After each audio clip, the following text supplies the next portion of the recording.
You know, referrals in itself are, depending on who you ask, you know, some people believe that it's an awkward question, right? Like, the reason why is because oftentimes you kind of get turned down. If not turned down, it's kind of just brushed off, right?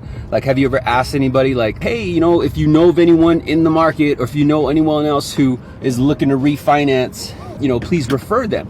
Give them my name or give them my number. Your email signature might even have it where it says the greatest compliment that I could receive is a referral, right?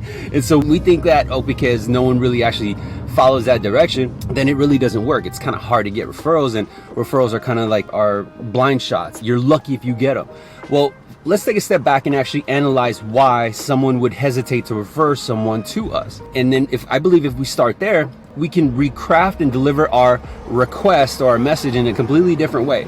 Number one is they believe that you might share some of their own personal information, meaning if they refer you to their neighbor, then you just might tell their neighbor that they paid off $50,000 in credit card debt, that they are living check to check, you know what I mean, that the husband only makes X amount of dollars, right?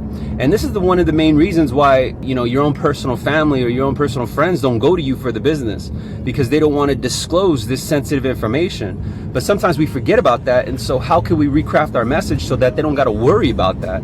How we recraft our message is letting them know and say, hey, much like an attorney-client privilege, we have what's called a loan officer-client privilege, meaning that any information you share with me, I have a fiduciary duty to keep that discreet.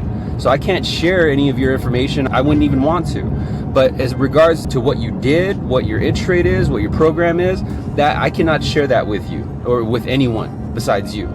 So just rest assured, right? And you always want to kind of plant that seed, because if they hear that, that could very well be the whole kind of mental roadblock that you remove so that they refer anyone and everyone to you, right? Because one of the main things that stops them is they believe that you might just open up their file to them and, hey, don't tell, you know, Jim my social security number, please. Like, it sounds silly, but you never know how people think these days.